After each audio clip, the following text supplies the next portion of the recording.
Before we start our dialogue, it is important to understand the gender dynamics we will encounter while we are in Japan. The effects this gender gap has can be seen across the Japanese social, political, and economic sectors. The gender gap has deep-rooted ties to Japanese traditions and cultures, and it is therefore important to realize that unraveling these inequalities may be harder than it seems, and change will most definitely not happen overnight. With Japan's current economic stagnation, women workers will need to play a more important role than ever. That being said, it is important to understand this issue holistically in order to think of a solution. In this video, I will be addressing three main questions. What are current gender roles? Historically, what has caused gender roles to end up like this? And what is currently being done to correct these inequalities? First, looking at current gender roles. Politically, women and men are granted equal rights per the Constitution. Socially and economically, however, the two groups differ. These inequalities are mainly manifested in the workplace. While the participation rate by women is around 50%, women are often subjected to lower-tier jobs and typically earn 40% less than men. In Japan, work culture is extremely focused on how much you work rather than how well you work. Companies often award raises and promotions based on the amount of time an employee has spent at the company, a system that excludes women.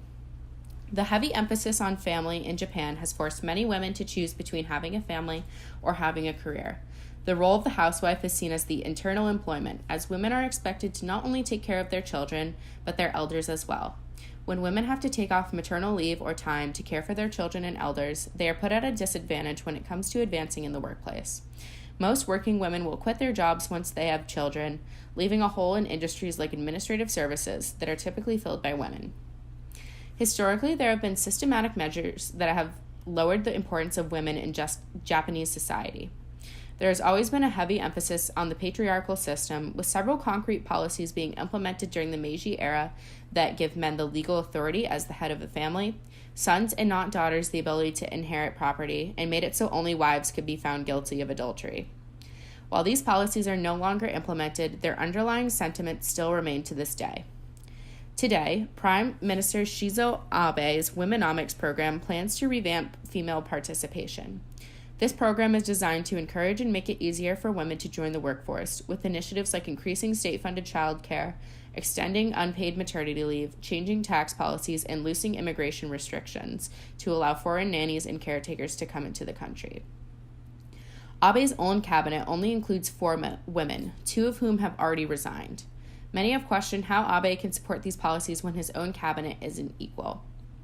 Looking forward, some have suggested that the Japanese government needs to implement company quotas for women employees.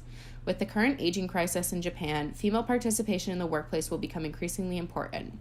It is important that the Japanese government take concrete actions towards equality. In closing, how do you think these inequalities will have an effect on the future of the Japanese workforce? And how do you think workplace inequalities in the U.S. differ when compared to Japan? What do you think caused these differences?